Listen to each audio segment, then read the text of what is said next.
रोहन अपने दोस्त की इस बात को सुनकर थोड़ा चौंक गया। उस रात रोहन मरीन ड्राइव पर अंजलि को ढूंढ रहा था, तो उसे वो कहीं नहीं दिख रही थी। वो बुरी तरह परेशान होने लगा था। रोहन के हाथ पैर कांपने लगे और पूरा शरीर पसीने से लथपथ हो गया था। अंजलि से मिलना मानो उसके लिए नशा सा बन गया था। रोहन अंजलि को ढूंढने के लिए मरीन ड्राइव की बाउंड्री वॉल के ऊपर चढ़ गया और अंजलि को आवाज देने लगा। और तभी अचानक उसे ऐसा लगा कि जैसे समुंदर से कोई काला साया निकला हो और उसके शरीर के आर पार हो गया हो। लेकिन इससे पहले कि रोहन कुछ सोचता, उसे अंजलि की आवाज आई। वो रोहन को अपने पास बुला रही थी। रोहन पीछे मुड़ा तो अंजलि उसे वहीं खड़ी मिली। रोहन फिर से अंजलि के पास जाकर बैठ गया। रोहन को उसके ऑफिस कलीग की बात बार बार परेशान कर रही थी, इसलिए उसने सोचा कि वो अंजलि के साथ एक फोटो खींचेगा। उसने अपना फोन निकाला और अंजलि के साथ फोटो खींचने लगा। और जैसे ही उसने फोटो क्लिक का बटन प्रेस किया, तभी अंजलि ने गुस्से में आकर उसके फोन पर अपना हाथ मारा और रोहन का फोन दूर जाकर गिरा। रोहन को यह बात बहुत अजीब लगी, पर अंजलि ने उससे कहा कि उसे फोटो खिंचवाना बिल्कुल भी पसंद नहीं है। रोहन ने जब अपने फोन को उठाया तो उसने देखा कि उसके फोन में एक ब्लर्ड फोटो थी, पर उस फोटो में अंजलि के हाथ कुछ अजीब से काले दिख रहे थे। रोहन को कुछ समझ नहीं आया। तभी अंजलि ने फिर से उसे आवाज लगाई और रोहन अब थोड़ा सहम गया।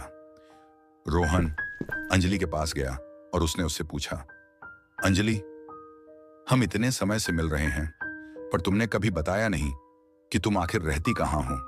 अंजलि ने उस बात का कोई जवाब नहीं दिया। वो बस चुप होकर फिर से रोने लगी और उसके रोने की आवाज सुनकर रोहन के सर में फिर से जोरों का दर्द शुरू हो गया। हर बार जब भी रोहन का सर दर्द करता, उसके बाद उसे कुछ याद नहीं रहता। लेकिन इस बार जैसे ही रोहन को चक्कर आने लगे, उसने अपना फोन का कैमरा निकाला और उसे अंजलि की फोटो ले ली। तस्वीर लेते ही अंजलि जोर से चिल्लाई, पर वो आवाज किसी इंसान की नहीं थी, बल्कि ऐसा लग रहा था कि वो कोई भयानक जानवर हो। रोहन ने जैसे ही फोन के अंदर देखा तो उसका दिल दहल गया। उस फोटो में बैठी लड़की अंजलि नहीं थी, बल्कि एक बहुत भयानक चुड़ैल लग रही थी, जिसका पूरा शरीर काला पड़ चुका था। ये देखते ही रोहन के हाथों से फोन छूट गया और वो चिल्लाता हुआ तेजी से मरीन ड्राइव से दूर भागने लगा। कुछ दूर जाकर जब उसने पीछे मुड़कर देखा तो अंजलि का चेहरा पूरी तरह बदल चुका था। वो एक भयानक चुड़ैल लग रही थी और वो चुड़ैल धीरे धीरे समुंदर में जाकर कहीं गायब हो गई। रोहन को अपनी आंखों पर विश्वास नहीं हो रहा था। जब उसने आसपास के सामान बेचने वालों से पूछा तो एक बूढ़े आदमी ने उसे बताया कि कई साल पहले एक लड़की रोज रात में आकर मरीन ड्राइव पर रोती थी। लोग कहते थे कि उसके लवर ने उसे धोखा दे दिया और उसे छोड़कर चला गया, और इसी दुख में उसने एक रात मरीन ड्राइव पर पानी में कूदकर अपनी जान दे दी।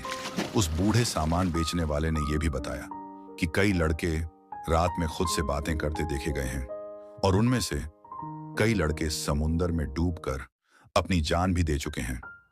रोहन को लगा कि शायद वो भी उस आत्मा के वश में आ गया था और उसकी जान बाल बाल बची। उस रात के बाद रोहन फिर कभी मरीन ड्राइव गया ही नहीं, लेकिन आज तक रोहन को रात में सपने आते हैं कि अंजलि मरीन ड्राइव के समुंदर के पास कभी कभी रोहन को अपने पास बुला रही है।